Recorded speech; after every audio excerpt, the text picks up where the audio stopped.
মুকাররম বাড়ি ভাই, উনি আল্লাহর ওলি, উনি সোহবত প্রাপ্ত একজন আল্লাহর ওলি। আলহামদুলিল্লাহ বলেন। যেখানে সাদিকিন সালিহিন আল্লাহর ওলি বসে, সেই ওলি আল্লাহর সোহবতে বসো।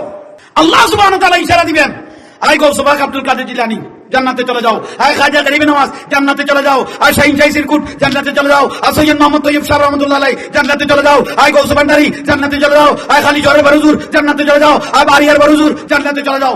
আল্লাহর ওলিকে আমি জানি না, আল্লাহ জানে। এটাও একটা প্রশ্ন। আপনি বলতেছেন অমুক আল্লাহর ওলি, ভাই তুই কেন জানোস?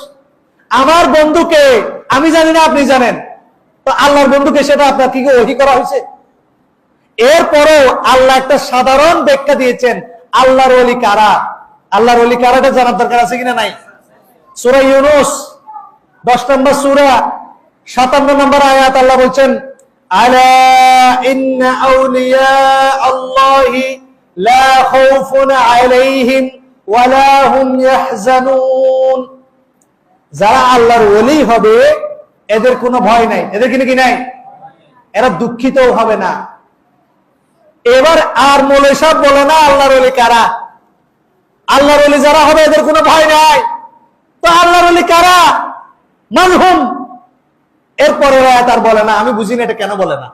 58 নম্বর আয়াতে আল্লাহ আল্লাহর ওলিদের ব্যাখ্যা দিয়েছেন, আল্লাযীনা আমানু ওয়া কানু ইয়াত্তাকুন। যারা আমি আল্লাহর উপরে ঈমান এনেছে, আমি আল্লাহকে ভয় করে, তারা সবাই আমার বন্ধু, আমার ওলি। সুবহানাল্লাহ। আচ্ছা, এখানে যারা আছেন আপনারা কি আল্লাহর উপর ঈমান আনেন নাই? আপনারা কি আল্লাহকে ভয় পান, আল্লাহকে ভয় করেন? তাহলে আমরা প্রত্যেকে আল্লাহর ওলি, বলেন আলহামদুলিল্লাহ। যে ব্যক্তি গুনাহ থেকে বিরত থাকবে সেই মূলত আল্লাহকে ভয় করে।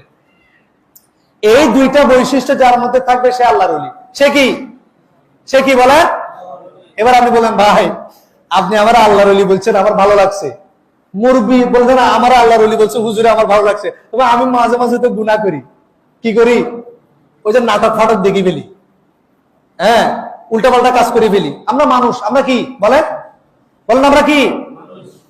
পৃথিবীতে আসমান এবং জমিনের মধ্যে, সমস্ত মাখলুকাতের মধ্যে, মানুষের মধ্যে, জিনের মধ্যে ভুল করে না এমন কেউ নাই। ভুল ছাড়া শুধুমাত্র একটা সত্তা আছে, সেটা হচ্ছে আল্লাহ রব্বুল ইজ্জা। সম্মানিত উপস্থিতি, এই জন্য আমরা প্রত্যেকে ভুলকারী। কুল্লু বনি আদম খাত্তাউন। আল্লাহ রাসূল বলেছেন প্রত্যেক বনি আদম ভুলকারী, তবে সবচেয়ে উত্তম হচ্ছে ওয়া খায়রুল খাত্তাইন আত-তাওয়াবুন। আপনি গুনাহ করার পরেও আল্লাহর কাছে সবচেয়ে উত্তম বান্দা হবেন যদি তওবা করে আল্লাহর রাস্তায় ফিরে আসেন। সুবহানাল্লাহ। এবার আসেন, আপনি বলছেন হুজুর আমি তো মাঝে মাঝে উল্টাপাল্টা করে ফেলি, মাঝে মাঝে অনেক ক্লিন শেভ টেপ করে ফেলছি ভুলে, এখনো উল্টাপাল্টা কাজ হয়ে যায়। ফেসবুকে আসে একটা মেয়ের ছবি চলে আসে, গান একটা শুনে ফেলি, আমি কেন আল্লাহর ওলি হব? আল্লাহ এটারও সমাধান দিয়েছে 1400 বছর আগে। সূরা ফাতির 32 নম্বর আয়াত আল্লাহ বলছেন, সুম্মা আওরাসনাল কিতাবাল্লাযীনা ইসতাফাইনা মিন ইবাদিনা। আমি তাদেরকেই আমার কিতাব দিয়েছি যাদেরকে আমি পছন্দ করেছি। সুবহানাল্লাহ। এবার আল্লাহ শুরু করেছেন, ফামিনহুম যালিমুল লিনাফসি। তবে আমি যাদেরকে পছন্দ করে কিতাব দিই, আমার আল্লাহর বলি, এদের মধ্যে কেউ কেউ আছে গুনাহ করে ফেলে। সুবহানাল্লাহ। ওয়া মিনহুম মুকতাসিদ। কেউ আছে গুনাহ করে না, কেউ আছে মধ্যমপন্থী। ওয়া মিনহুম সাবিকুম বিল খায়রাতি বিইذনিল্লাহ। আর কেউ আছে কোনো গুনাহ করে না, তাহাজ্জুদ পড়ে, সমস্ত ভালো কাজ করে। তাহলে আল্লাহর ওলির কয়টা ক্যাটাগরি পাওয়া গেল? কয়টা? 3টা। আমরা হচ্ছে থার্ড ক্যাটাগরির ওলি। তবে ওলি থেকে বাইরেছি, ওলি থেকে আল্লাহ আমাদেরকে বের করে দিয়েছেন। আল্লাহ আয়াত শেষ করেছেন, আজকে গিয়ে পড়বেন সূরা ফাতির 32 নম্বর আয়াত। আল্লাহ আয়াত শেষ করেছেন, যালিকা হুয়াল ফাদলুল কাবীর। এই 3 জন গ্রুপে হচ্ছে আল্লাহর বন্ধু। এটা হচ্ছে আল্লাহর মহা অনুগ্রহ, বলেন সুবহানাল্লাহ। আপনি গুনাহ করলেও আল্লাহ আপনাকে আল্লাহর ওলি থেকে বের করেননি। শয়তান আল্লাহকে বলেছিল, আল্লাহ আপনার ইজ্জতের কসম, যতদিন পর্যন্ত বনি আদমের শরীরে রূহ থাকবে ততদিন পর্যন্ত তাকে আমি ডানে বামে গিয়ে সামনে পিছনে গিয়ে পথভ্রষ্ট করব।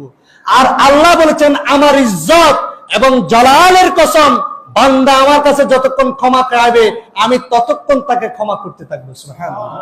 কুল ইয়া ইবাদিয়াল্লাযীনা আসরাফু আলা আনফুসিহিম।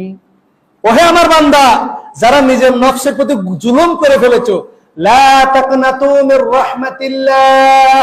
তোমরা আল্লাহর রহমত থেকে নিরাশ হয়ো না। ইন্নাল্লাহা ইয়াগফিরুদ যুনুবা জামিআ, আল্লাহ সুবহানাহু ওয়া তাআলা তোমাদের গুনাহ যদি সমুদ্রের ফেনা পরিমাণ হয়, আসমান জমিনের পরিমাণ হয়, নিমিষে আল্লাহ সুবহানাহু ওয়া তাআলা তোমাদেরকে ক্ষমা করে দিবে। সুবহানাল্লাহ। ইন্নাহু হুয়াল গফুরুর রহিম, আল্লাহ সুবহানাহু ওয়া তাআলা হচ্ছে ক্ষমাশীল। আল্লাহ হচ্ছে কি? ক্ষমাশীল। এজন্য আমাদেরকে তওবা করে আল্লাহর কাছে ফিরে আসতে হবে। যেটা বুঝাতে চাইলাম, আপনি চাইবেন কার কাছে? আপনি নিজেই তো আল্লাহর ওলি, আপনার বউ আল্লাহর ওলি, যদি সে ঈমান আনে, যদি সে আল্লাহকে ভয় করে, সবাই তো আল্লাহর ওলি। আল্লাহর ওলি নামে ইসলামের মধ্যে আলাদা কোনো পাঠ নাই। আজকে এগুলা করে আজকে আমাদের সমাজের মধ্যে বিকৃত ইসলাম আমাদের সামনে উপস্থাপন করা হয়েছে।